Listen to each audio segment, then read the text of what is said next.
નમસ્કાર. આપ સૌનું પ્રેરણાપથ ચેનલમાં એકવાર ફરીથી સ્વાગત છે. આવો આજે સાંભળીએ તુલસી વિવાહની પૌરાણિક કથા. પૌરાણિક માન્યતાઓ અનુસાર કાર્તિક શુક્લ પક્ષની એકાદશી તિથિના દિવસે ભગવાન વિષ્ણુ યોગ નિદ્રામાંથી જાગે છે. ત્યારબાદ માંગલિક કાર્યોની શરૂઆત થાય છે. ભગવાન વિષ્ણુના જાગરણ પછી તુલસી વિવાહ સંપન્ન કરવામાં આવે છે. આ વર્ષે દેવ ઉઠી એકાદશી 1 નવેમ્બર અને તુલસી વિવાહ 2 નવેમ્બર 2025ના રોજ છે. તો ચાલો સાંભળીએ તુલસી વિવાહની કથા અને વૃંદાના તુલસી બનવાની કથા. પૌરાણિક ગ્રંથો અનુસાર જાલંધર નામનો એક રાક્ષસ હતો, જેણે પોતાના આતંકથી દેવી દેવતાઓને ત્રસ્ત કરી નાખ્યા હતા. કહેવાય છે કે જાલંધરની પત્ની વૃંદા એક પતિવ્રતા નારી હતી. કહેવાય છે કે તેની પૂજાની શક્તિને કારણે જાલંધરને કોઈ યુદ્ધમાં પરાજય મળતો ન હતો. આ ઉપરાંત વૃંદા ભગવાન વિષ્ણુની પરમ ભક્ત હતી. આથી વિષ્ણુ ભગવાનની કૃપાને કારણે તેને યુદ્ધમાં હંમેશા વિજય પ્રાપ્ત થતો હતો. એક દિવસ જાલંધરે સ્વર્ગલોક પર આક્રમણ કર્યું. ત્યારબાદ તે તમામ દેવી દેવતાઓ ભગવાન વિષ્ણુ પાસે ગયા અને તેમની રક્ષા કરવા વિનંતી કરી. ભગવાન વિષ્ણુ આ વાત જાણતા હતા કે વૃંદાની ભક્તિને કોઈ ભંગ કરી શકે તેમ નથી અને તેની ભક્તિ ભંગ કર્યા વિના જાલંધરને પરાસ્ત કરવો શક્ય નથી. આથી તેમણે જાલંધરનું રૂપ ધારણ કર્યું અને વૃંદા પાસે ગયા. તેમણે વૃંદાને સ્પર્શ કરતાં જ વૃંદાનું પતિવ્રતા ધર્મ તૂટી ગયું, જેનાથી જાલંધરની શક્તિઓ ખતમ થઈ ગઈ. આ પછી જાલંધર યુદ્ધમાં માર્યો ગયો. વૃંદાને જાલંધરના મૃત્યુના સમાચાર મળતા જ તે ખૂબ નિરાશ થઈ ગઈ. પાછળથી જ્યારે વૃંદાને પોતાની સાથે થયેલા છળ વિશે જાણ થઈ, ત્યારે તેણે ક્રોધિત થઈને ભગવાન વિષ્ણુને શ્રાપ આપી દીધો. પતિવ્રતા વ્રત ભંગ થવાને કારણે વૃંદાએ ભગવાન શ્રી હરિને શાપ આપ્યો કે જેમ તમે છળથી મને વિયોગનું કષ્ટ આપ્યું છે, તેવી જ રીતે તમારી પત્નીનું પણ છળથી હરણ થશે. સાથે જ તમને પથ્થરના બની જશો અને તે પથ્થરને લોકો શાલિગ્રામના રૂપમાં ઓળખશે.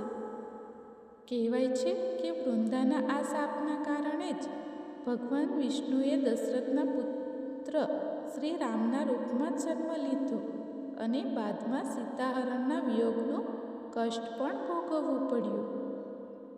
ધાર્મિક કથા અનુસાર વૃંદા પતિના વિયોગને સહન ન કરી શકી અને સતી થઈ ગઈ. કહેવાય છે કે વૃંદાની રાખમાંથી જે છોડ ઉત્પન્ન થયો તેને ભગવાન વિષ્ણુએ તુલસી નામ આપ્યું. ત્યારબાદ ભગવાન વિષ્ણુએ આ પ્રતિજ્ઞા લીધી કે તેઓ તુલસી વિના ભોગ ગ્રહણ નહીં કરે. આ સાથે તેમના શાલિગ્રામ રૂપનું લગ્ન તુલસી સાથે થશે. માન્યતા છે કે જે કોઈ પણ શ્રદ્ધાપૂર્વક તુલસી વિવાહ સંપન્ન કરાવે છે, તેનું વૈવાહિક જીવન ખુશીઓથી ભરાઈ જાય છે. આ હતી તુલસી વિવાહની પૌરાણિક કથા. હવે જાણીશું વૈવાહિક જીવનને સુખમય બનાવવા માટેના ઉપાયો. તુલસી વિવાહના દિવસે સુહાગણ મહિલાઓ વ્રત રાખીને તુલસીજીની પૂજા કરે છે અને આ દિવસે ભગવાન વિષ્ણુના શાલિગ્રામ રૂપ સાથે તુલસીજીના વિવાહ કરાવવામાં આવે છે. વિવાહિતો માટે તુલસી વિવાહનો દિવસ ખૂબ જ ખાસ હોય છે. આ દિવસે કેટલાક વિશેષ ઉપાય કરવાથી પતિ પત્નીના વૈવાહિક સંબંધોમાં પ્રેમ વધે છે. તો ચાલો જાણીએ તે ઉપાયો વિશે. લાલ ચૂંદડીનો ઉપાય. જો પતિ પત્ની વચ્ચે મન મોટાવ હોય તો આ દિવસે તુલસીજીને લાલ રંગની ચૂંદડી ચડાવવી જોઈએ અને પૂજા પછી આ ચૂંદડી કોઈ સુહાગણ સ્ત્રીને દાન કરવી જોઈએ. આ ઉપાયથી પતિ પત્ની વચ્ચે પરસ્પર પ્રેમ વધે છે. પવિત્ર જળનો છંટકાવ. તુલસી વિવાહના દિવસે તુલસીના કેટલાક પાંદડા પાણીમાં નાખીને આ જળથી આખા ઘરમાં છંટકાવ કરો. ખાસ કરીને પતિ પત્નીએ પોતાના રૂમમાં આ જળનો છંટકાવ અવશ્ય કરવો.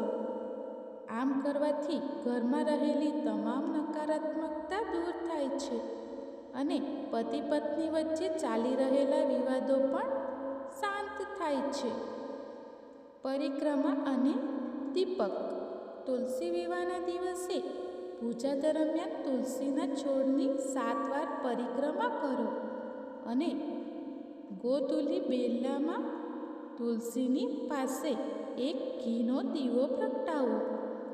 આમ કરવાથી પણ વૈવાહિક જીવન સુખમય બને છે.